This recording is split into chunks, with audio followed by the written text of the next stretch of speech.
Welcome friends to Broken Narratives. I am your host Jay Firangi, coming to you from the Still City, Hamilton, Ontario. Today in this fourth episode, I will discuss lockdowns during COVID-19 pandemic. I will not be able to cover this topic in one episode. That is why I have decided to make at least 2 episodes on lockdowns. I will discuss the science behind the lockdowns, as lockdowns were used to justify nationwide social distancing and schools and universities closed based on this strategy. And you already heard in the last episode that school closures led to learning deficit in children and increase in physical and mental abuse at home for many during the pandemic. In today's episode, you will also learn about how lockdowns impacted medical interventions to combat other diseases and socio-economical cost of the lockdowns.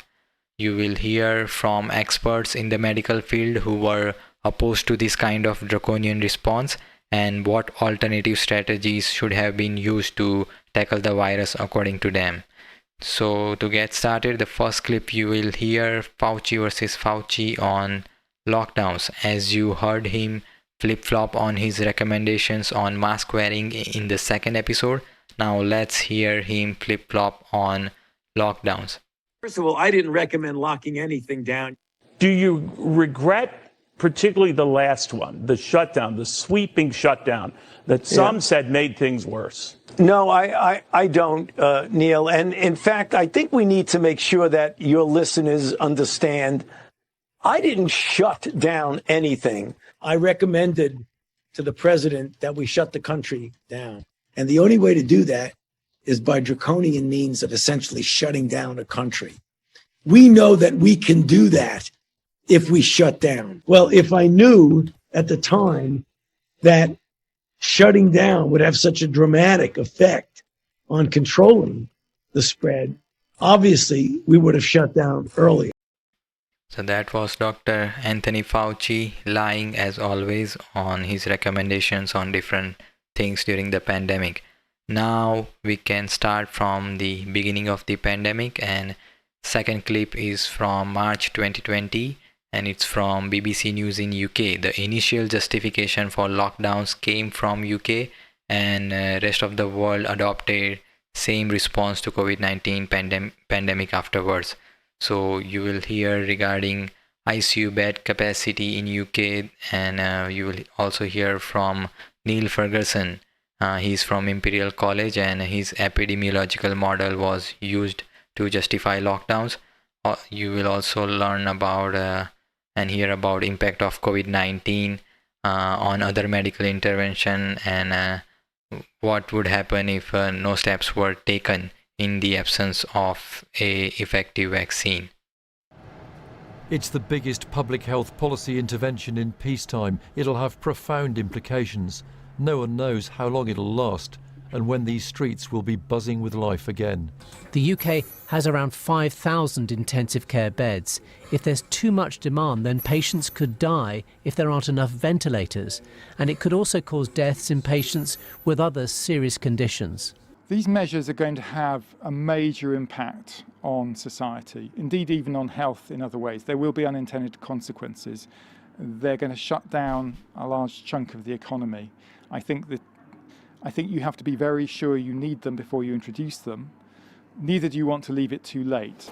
Government policy has shifted because new modelling suggested there would be a catastrophic epidemic with up to 250,000 deaths predicted unless attempts were made to suppress the outbreak here. But an effective vaccine could be 12 to 18 months away. So another phrase that we learned during the pandemic was flatten the curve, and how it was used to reduce the number of hospitalizations due to COVID-19 so that hospitals can treat as many people as possible from COVID-19. So let's hear some explanation regarding that from a Singapore-based international news channel, CNA. Governments across the globe are scrambling to contain the spread of COVID-19. Now, you may have heard experts talking about efforts to flatten the curve, But what does that actually mean? Well, the curve that experts refer to is a graph like this one, which adds up the number of COVID-19 cases over time. Now, without preventive measures, there could be a spike in cases. Now, that's the red curve that you see over here, and that would overwhelm national healthcare systems with patients, and that's basically what we're seeing in places like Italy right now. But if we can delay the spread of this virus over the course of weeks or perhaps months, we would be able to flatten that curve. Now, that's the blue line that you're seeing on the screen. The slope a lot more gentle in that instance. Now, the healthcare systems should then be able to manage and treat all patients as quickly as possible. Now, that's why governments have encouraged social distancing, as an example, imposed those city lockdowns, school closures, as well as restrictions on international travel. So the problem with that report was that they only showed only one half of the graph from the Imperial College model. And now let's look into detail of that Imperial College model. Here is impact of non-pharmaceutical interventions and PIs to reduce COVID-19 mortality and healthcare demand. First author is Neil M. Ferguson, and there are many more authors. And I will give you some details. They had looked at two strategies, mitigation and suppression. And suppression was used all over the world. And but few things that are noticeable in this in their model was the first thing here, that it says we do not consider the ethical or economic implications of either strategy here, except to note that there is no easy policy decision to be made. So no cost benefit analysis of the lockdowns were done in their model. And one more interesting and significant thing that mainstream news media did not report on, which I just mentioned, it is here, right here. Once interventions are relaxed, infections begin to rise, resulting in a predicted peak epidemic later in the year. The more successful strategy is at temporary suppression, the larger the later epidemic is predicted to be in the absence of vaccination due to lesser buildup of herd immunity. So what it means is that whenever they lift lockdowns after 3 months or 5 months, you would see more infections and more hospitalization due to COVID-19. And so the lockdown, we had to maintain lockdowns until we had a vaccine according to their own model. And so obviously we cannot do that, we could not do that. So here they give you some more information regarding how we can go for longer period of time. Given suppression policies may need to be maintained for many months, we examine the impact of an adaptive policy in which social distancing is only initiated after weekly confirmed case induced in ICU patients exceeds certain on threshold and is relaxed when ICU case incidence falls below a certain off threshold. Case-based policies of home isolation of symptomatic cases and household quarantine are continued throughout. So you can understand that easily by looking at this graph, and here they show that when hospital capacity is reached and there are so many patients in ICU, then they impose lockdown, and when that number comes down, number of patients in the ICU, so they relax the all the measures that were put on the population. So that was the strategy, and not just what you heard from the last clip where we can do 5 months lockdown and that's it. And one more thing, couple of more things that were wrong with Imperial College model is in this article, The Spectator. So the main guy, Neil Ferguson, he has long history of predicting false information that did not come to fruition in the past. So the title is 6 questions that Neil Ferguson should be asked. And I will give you some details of some of the predictions from him in the past. In 2005, Ferguson said that up to 200 million people could be killed from bird flu. In the end, only 282 people died worldwide from the disease between 2003 and 2009. In 2009, he had predicted that swine flu could kill 65,000 in UK. In the end, swine flu killed 457 people in the UK. Couple of more. In 2002, Ferguson predicted that between 50 and 50,000 people would likely die from exposure to BSE, mad cow disease in beef. In UK, there have only been 177 deaths from BSE. And finally, one thing related to COVID-19. On 22nd March, Ferguson said that Imperial College London's model of the COVID-19 disease is based on undocumented 13-year-old computer code that was intended to be used for a feared influenza pandemic rather than a coronavirus. How many assumptions in the Imperial model are still based on influenza, and is there any risk that modeling is flawed because of these assumptions? So this guy had a long track record of this kind of predictions which never came true, and still his model was used to impose lockdowns throughout the world. And one more article, this is from Canada, and title is The Flawed COVID-19 Model That Locked Down Canada. And let me just read a couple of lines from here. Based on lockdowns, what happened afterwards. Historic job losses followed, 500,000 in the first week alone. By April 30, nearly 6 million Canadians had applied for emergency benefit. Prime Minister Trudeau announced an $82 billion aid bill to address the massive job losses expected from the lockdowns. In Ontario, almost 78% of the province's expanded ventilator capacity remained free in early April as patient volume was well under the best case scenario depicted in Ontario government epidemic modeling. At the end of April, Ontario's chief medical officer announced dozens of deaths from cardiac patients avoiding hospital for fear of COVID-19. So that's a collateral damage from lockdowns. People were afraid they will catch COVID-19, so they did not go to hospital, and that could have saved their life. So let's now get back to clips, and before I give you more examples of unintended consequences of lockdowns, next clip which I have is from April 2020. This is from Del Bigtree's show The High Wire, and how mainstream news media was using lies to cause panic and produce fear in population in US. And here you will learn about a couple of examples from New York Times and another CBS News who were using false information to cause fear and panic. To keep coronavirus patients breathing, hospitals are pioneering a little tested method. This is the New York Times. They are making people believe right now that we're sharing ventilators. Well, when we looked into the article, you see the pictures, you see the discussions. It goes on to say a New York hospital system has begun treating 2 patients instead of 1 on some ventilators, a desperate measure that could help alleviate a shortage of the critical breathing machines and help hospitals around the country respond to the surge of coronavirus patients expected in the coming weeks.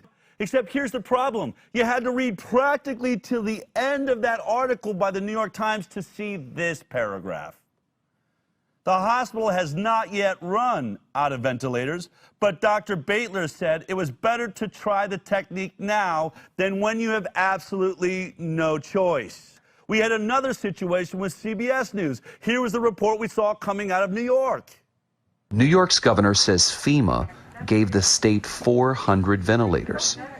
To that, he said this. What am I going to do with 400 ventilators when I need 30,000? While we were talking about New York and we were looking at what we thought was an ER in New York packed with people and a shortage of ventilators, look what was actually reported was that wasn't New York. In fact, that was a totally different country. Look at this. The sheer numbers of people succumbing to the coronavirus is overwhelming every hospital in northern Italy. Apparently CBS stole footage that had taken place in Italy, a place that ultimately has already described itself as having a terrible hospital system, that it is incapable of handling this issue. That's the same room. It's unbelievable. The same people, a CBS News channel tried to make you afraid of the epidemic that was crashing upon New York by showing you something happening in a country with far less resources. And similar things were done when it comes to hospitals being overwhelmed. As you may have heard throughout the pandemic that hospitals were being overwhelmed with COVID-19 patients, and they were at critical capacity and near critical capacity and things like that. And here is an article from NPR. US field hospitals stand down most without treating any COVID-19 patients, from May 2020. The endeavor cost more than $660 million according to an NPR analysis of federal spending records. But nearly 4 months into the pandemic, most of these facilities haven't treated a single patient. And few more details. All those field hospitals and available beds are still empty today, Florida Governor Ron DeSantis, a Republican, said last month, and that's very, very good thing. Michigan Governor Gretchen Whitmer, a Democrat, said these 1,000-bed alternate care sites are not necessary. They are not filled, thank God. So obviously this wasn't for the same for all the nations and all the countries and hospitals. Here is for information regarding New York. In many parts of US, hospitals were able to expand their capacity to keep up with the surge of coronavirus patients. But in New York, hospitals were overwhelmed, and local officials pleaded with the public to save hospital beds for people who needed them most. The mantra was, don't come to the hospital, don't go to the doctor, stay home till your lips turn blue, said Gresham of NYU School of Global Public Health. Well, we now know that was a crazy set of advice. Gresham said she worries that a lot of people followed that advice and that some may have died because of it, including a cousin of hers on Long Island. He stayed at home as he got sicker, Gerson said, and later died on a ventilator in the hospital. So these kind of incidents were happening throughout the pandemic. This is just the beginning of the pandemic reporting. And now let's see some more examples of things like this. And this next clip is from Rebel News in Canada, and what unintended consequences lockdowns had on Canadians in the first year of the pandemic. Early on, we could see huge red flags indicating that the lockdowns could likely be more deadly than the virus itself. Domestic violence calls surged across the country. Crisis calls to kids' helplines skyrocketed, even as high as 70% at some centers. Isolation was destined to correlate with heavy substance abuse, and despite our hospitals being empty, essential to-life surgeries were all of a sudden deemed non-essential. This right here is an inquiry of Ministry to Government of Canada. Would you believe that outside of Quebec, an estimated 335,591 surgeries were cancelled or postponed up to June 2020, all in a span of 3 months.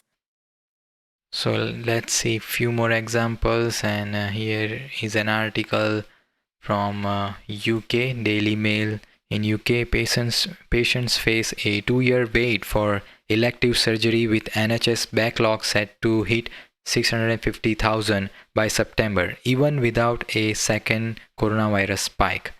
And let me give you some details. In some cases, for example, cancer-delayed surgeries may lead to a number of unnecessary deaths.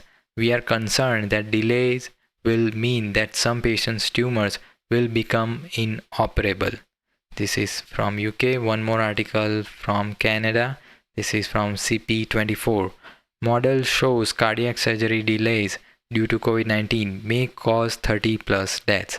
And I have an example of that from July 2020. And this is again from Rebel News, and where they report that one Alberta man was allowed to die, and because his surgery was deemed non-essential. Albertan father was allowed to die after the life-saving treatment he was told he needed for his heart condition was deemed non-essential due to the COVID-19 lockdown.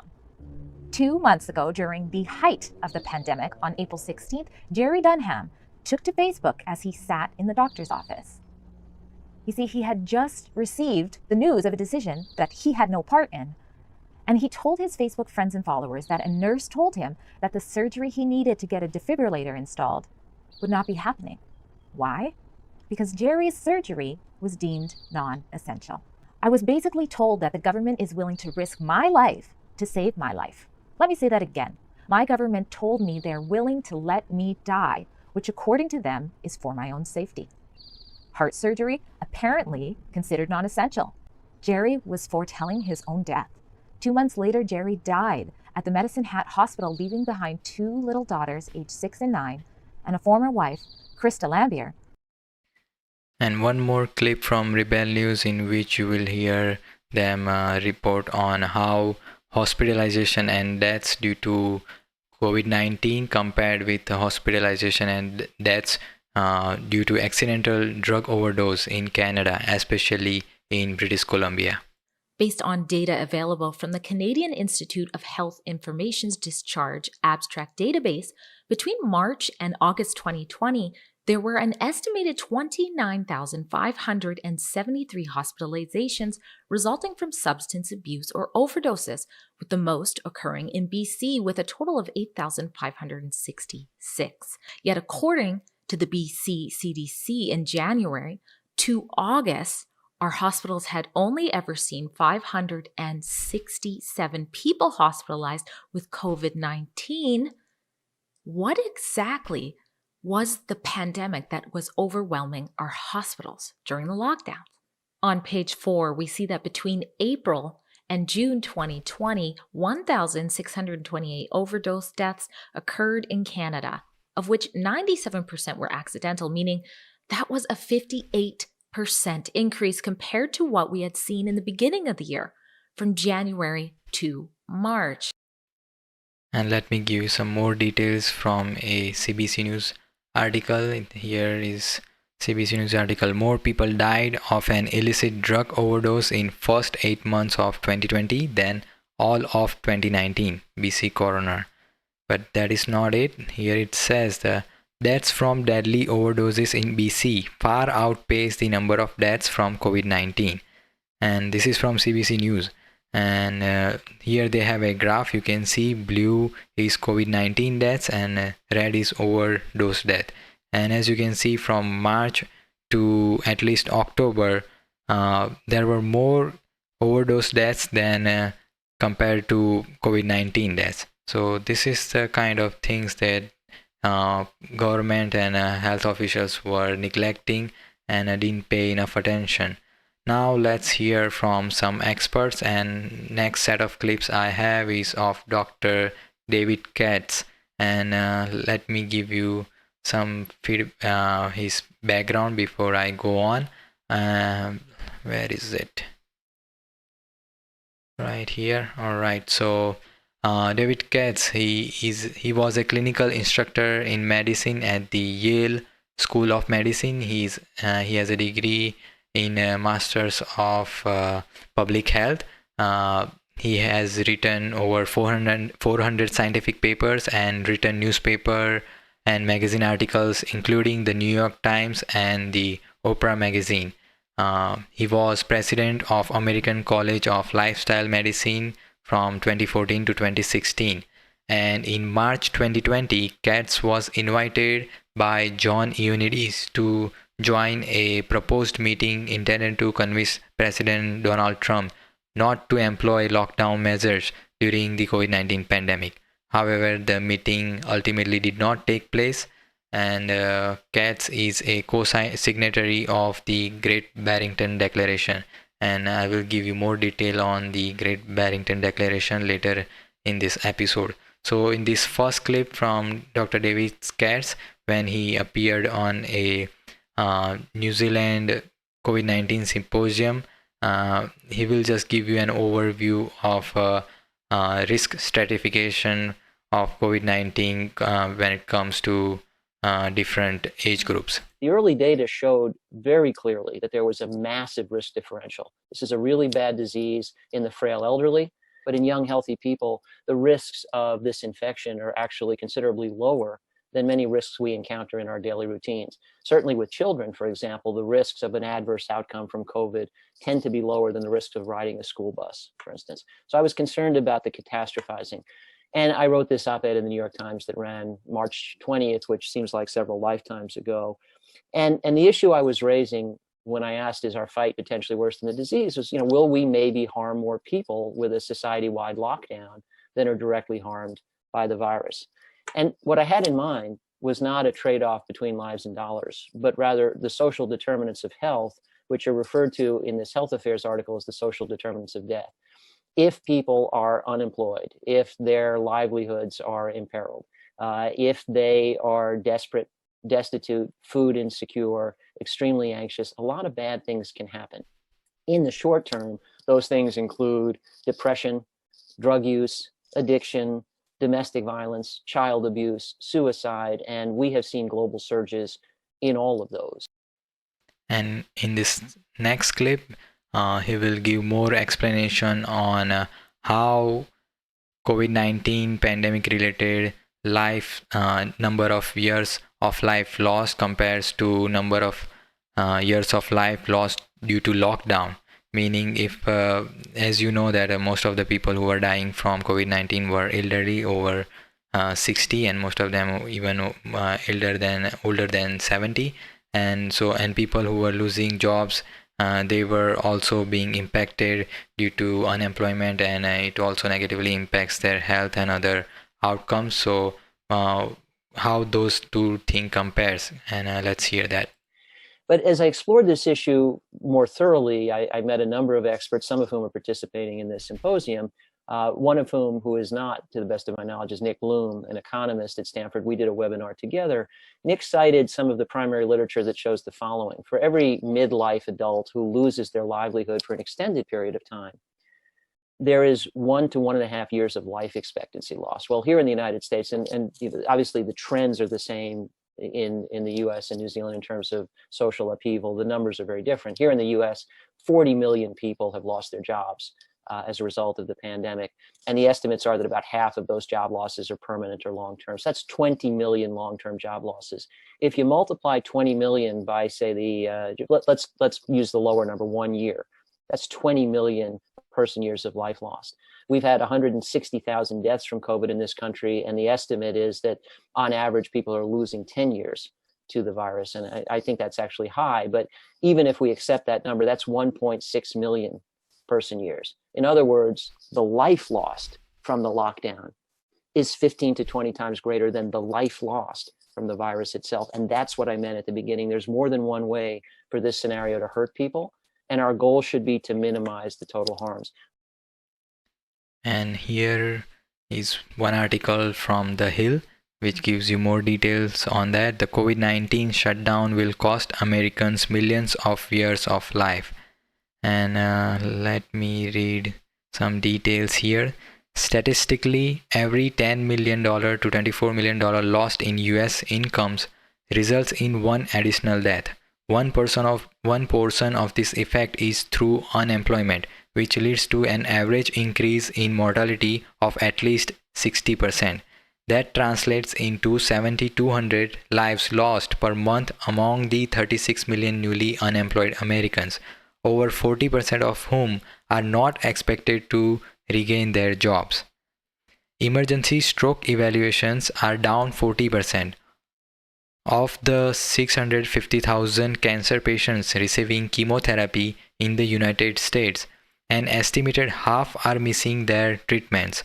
Of the 150,000 new cancer cases typically discovered each month in the US, most, as elsewhere in the world, are not being diagnosed, and 2/3 to 3/4 of routine cancer screenings are not happening because of the shutdown policies and fear among population. Nearly 85% fewer living donor transplants are occurring. Right, what just happened? Yeah, screening are not happening because of shutdown policies and fear among the population. same period last year. In addition, more than half of childhood vaccinations are not being performed, setting up the potential of a massive future health disaster. So this is the collateral damage of lockdowns, which were ignored by healthcare officials in every country, but not in every country, as you will learn coming up. So what was the strategy that Dr. David Katz was suggesting that we should have employed to combat the virus? And let's hear that in this next clip. So as a result of these considerations, what I have advocated from the start, and I've not seen a reason to change my mind, is total harm minimization. Look at the potential, and the title of this talk, as you saw, was Look Both Ways Before Crossing a Pandemic. You look in one direction, you see the potential harms of infection. We need to minimize those. And the best way, I think, to do that is a risk stratified approach. You look in the other direction, and you see the harms of interdiction done haphazardly. You shut everything down, you cost people their livelihoods, and you do a great deal of damage to health mediated via the social determinants of health. We want to minimize both. And the way to minimize both is a risk stratified approach, which, by the way, can be a beautiful phase too. So New Zealand doesn't have to choose, in my opinion, between staying locked down until there's a highly effective vaccine or opening up and exposing everybody and being at risk.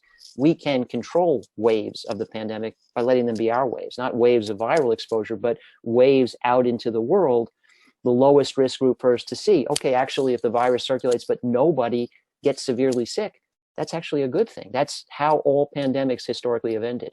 Virtually no pandemics have ended with Deus Ex Machina. No pandemics have ended with a vaccine. Certainly the 1918 flu pandemic did not. It ended because the exposed population bore the brunt of it and got over it, and herd immunity was achieved.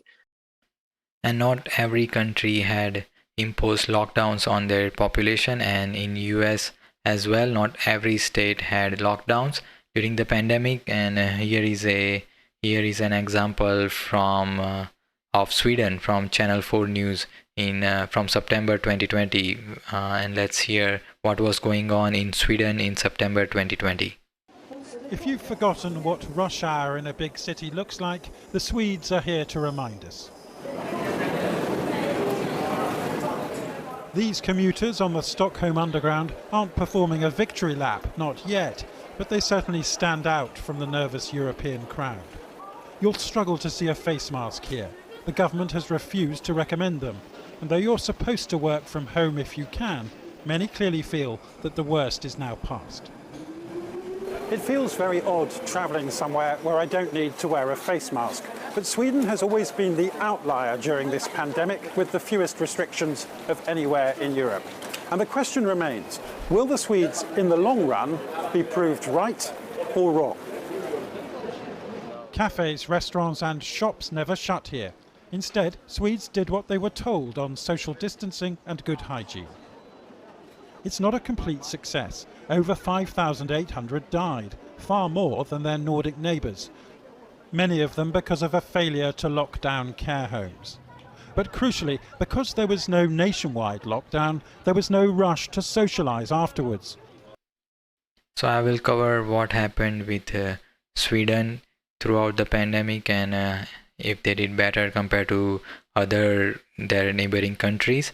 So now I will keep moving forward, and next set of clips are from Unheard. It's a British news and opinion website founded in July 2017, and where in this the host had interviewed 3 scientists who had signed the Great Barrington Declaration in Massachusetts. And what was that about? Let's hear their introduction in this first clip. 3 prominent scientists for this past weekend have been meeting in a house in Massachusetts to talk about the COVID-19 pandemic more broadly. And they have come together to produce a declaration which sets out an alternative approach to how this virus should be tackled. They are Dr. Martin Kulldorff from Harvard, Dr. Sunetra Gupta from the University of Oxford, and Dr. Jay Bhattacharya from Stanford. I am delighted that the 3 of them join me now from Great Barrington, Massachusetts, where they've been meeting all weekend.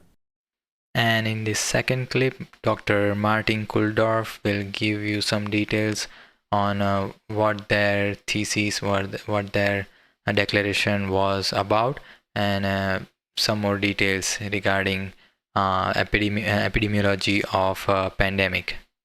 Perhaps if we just start with you, Dr. Kulldorff, what are you doing and why are you there? Well, thank you for having us. One of the basic principles of public health is that you cannot look only at one disease. You have to look at public health very broadly. And the strategy we have used for COVID-19 has not been good for COVID-19, but it's also generated enormous collateral damage on other public health. Less plummeting vaccination rates, less cancer screening, worse outcomes from cardiovascular diseases and mental health problems, and so on. So we think it's important to present an alternative way to approach COVID-19. And this is nothing revolutionary, because this is things that people have been saying since the very beginning back in March, but it's often been dismissed. So we were thinking coming together, three scientists from reasonably respectable universities to sign a declaration urging the world to look into a different approach might have a good effect, where we do a better job protecting older people and other high-risk groups, while we let children and younger adults live their lives normally, going to in-person schools and universities, etc. So that was Dr. Martin Kulldorff. He is a Swedish biostatistician. He was a professor of medicine at Harvard Medical School from 2003 until his dismissal in 2024. He's a member of the U.S. Food and Drug Administration Safety and Risk Management Advisory Committee and former member of the Vaccine Safety Subgroup of the Advisory Committee on Immunization Practices at the Center for Disease Control and Prevention. And he was fired from his professorial position because he was against vaccine mandates. As you just heard that in 2024 he lost his job, and that was him. And in this next clip you will hear how focus protection would work, and Dr. Martin Kulldorff and Dr. Sunitra Gupta will give you some details on that. I guess the million-dollar question is how, because even if you accept that people who are in less vulnerable groups should be allowed to go and get infected, or that it may not be dangerous if they do, and I know some people will even have difficulties with that idea, the presumption has been that there is no practical way to shield vulnerable groups whilst allowing the rest of society to get it. You've called, in your declaration, you call it focused protection. And so far, no one seems to have really spelt out how that could work. And there are various ways to do this. One is in nursing homes, where we need to use staff that are either already have immunity, or that we do frequent testing, much more frequent than we do now, of both the staff and the visitor, as well as we have less turnover among the staff. For older people in the workforce, 60 years old, they should work from home. The two other points I wanted to make was that this business of protecting the vulnerables in some ways is just a subset of total lockdown. And we've certainly endured total lockdown and implemented it. And, some people would certainly say it was successful. So I think that one could view it in that sense as just a subset of what we've already done. And also just to remember that it would be a temporary measure. So I think a lot of the criticism is kind of predicated on it being a kind of permanent state of affairs. And of course, that's not what we're advocating. We're saying, let's just do this for the 3 months that it takes for the pathogen to sweep through the population, create enough herd immunity. And some background of Dr. Sunitra Gupta. She is an Indian-born British infectious disease epidemiologist and a professor of theoretical epidemiology at the Department of Zoology, University of Oxford in UK. And she has performed research on the transmission dynamics of various infectious disease, including malaria, influenza, and COVID-19. And in this last clip from The Unheard, the host asked them that what happens when children live with their grandparents. How would focus protection worked then. And you will hear from Dr. J. Bhattacharya as well in this clip, and he is an Indian American professor of medicine, economics, and health research policy at Stanford University. He is the director of Stanford's Center for Demography and Economics of Health and Aging. His research focuses on economics of healthcare. This focus protection. If I have a grandmother who I live with, and I'm a school-age child, what happens? Am I out there in the herd getting immunity, or am I protected? To pick up on something that Dr. Gupta said, which I think is incredibly important, the policy we currently have, which is to slow the spread of the disease, it extends the period wherein the grandmother and the granddaughter need to not be in contact with one another. That's already true. A focus protection plan that shortens that period, of that separation, that required separation, is more humane than the current strategy of essentially an extended lockdown, in effect, for a very long, indefinite period of time. Right. So I think if you're thinking about the grandmother and the granddaughter, yes, the focus protection plan would require some level of separation, but that's not something we already have in the UK and the US and many other countries. The issue is, what should the granddaughter do with her time? Does she go to school? Does she engage in normal activities, or does she sit at home with the requisites, with the psychological harm that we've seen already in children and young adults and others coming from this extended isolation? This is the more humane policy. And to give you more details on harms to children and much more, I have few more articles to go through. Here is first one from Euronews: Coronavirus, COVID-19 pandemic disrupting vaccination for at least 80 million babies, warns WHO. At least 80 million babies are at risk of disease such as diphtheria, measles, and polio due to disrupted vaccination. Here is one from JAMA Network. Estimation of US children's educational attainment and years of life lost associated with primary school closure during the coronavirus disease 2019 pandemic. And this is just regarding, I think, first year of the pandemic. This decision analytical model found that missed instruction during 2020 could be associated with an estimated 13.8 million years of life lost based on data from US studies, and estimated 0.8 million years of life lost based on data from European studies. This estimated loss in life expectancy was likely to be greater than would have been observed if leaving primary schools open had led to an expansion of the first wave of the pandemic.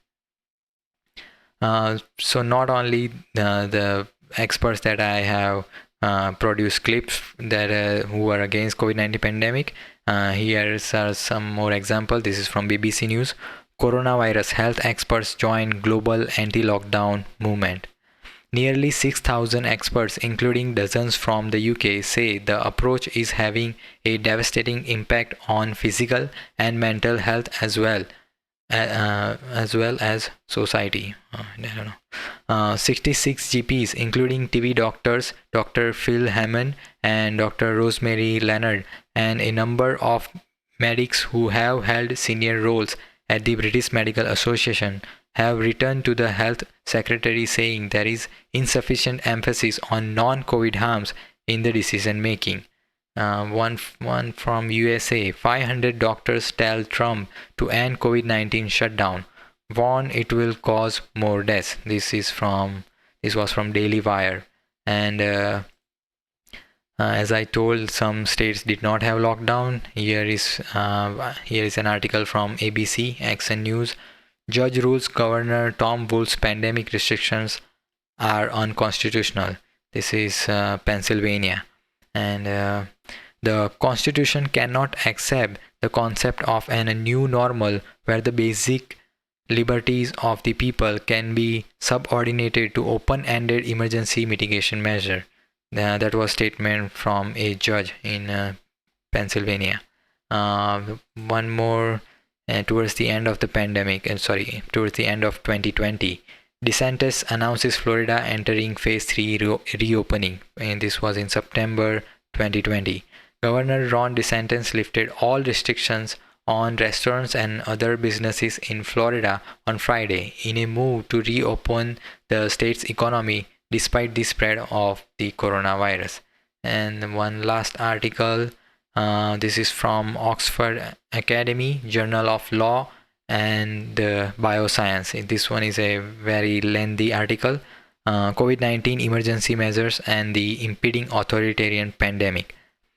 A Wuhan-inspired all-or-nothing approach to viral containment sets a dangerous precedent for future pandemics and disasters, with the global copycat response indicating an impending pandemic of a different sort, that of authoritarianization, with a gratuitous toll being inflicted on democracy, civil liberties, fundamental freedoms, healthcare ethics, and human dignity. This has the potential to unleash humanitarian crisis no less devastating than COVID-19 in the long run.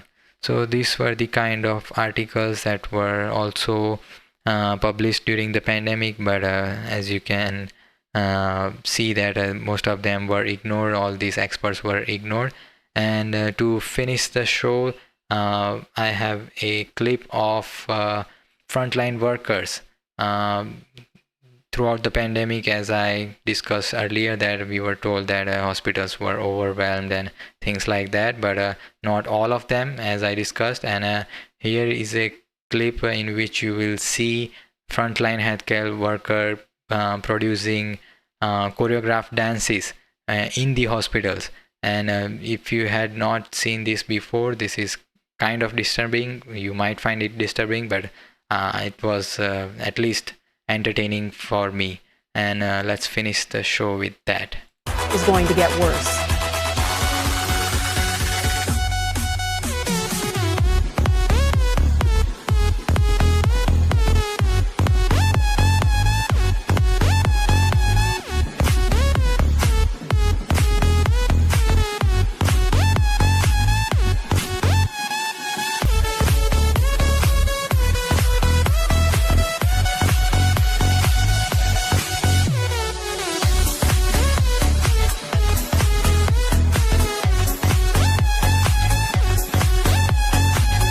It's empty as hell. No one's in there, guys. It's absolutely dead. Il y a personne. Regardez, on peut aller fouiller dans les couloirs, on peut faire absolument ce qu'on veut. Je comprends pas. Not many people were in there at all. Like a ghost town in this hospital. We've just been locked down in Gloucestershire for an empty hospital. Look, I am so angry. So there's nobody even in there? Nobody's in there. Nobody's in the hospital? How is that possible in a medical pandemic? That's fake news, that's why. That's fake news, that's why. That's fake news, that's why.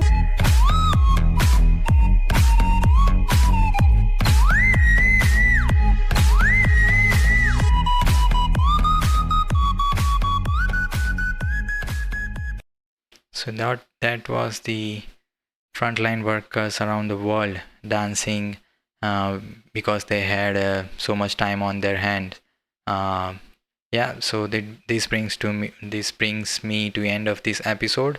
Let me just give you a quick summary. Lockdowns were not based on sound scientific basis and were based on data from a scientist who had a long history of false predictions. It had profound negative impacts on other disease outcomes and also increased socioeconomic disparities among populations. Opinions of other highly qualified experts in the field were not considered, and all the harms of the lockdowns were also not taken into consideration before imposing them all over the world. Lockdowns were unlawful and they trampled on fundamental rights of humans all over the world as well.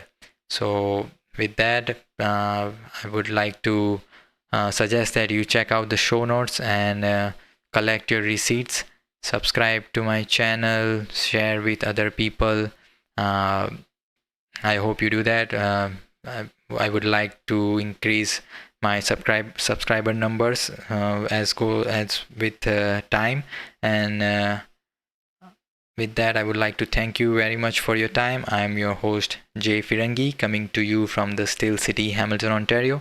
Thanks for watching Broken Narratives, and I will see you in the next episode.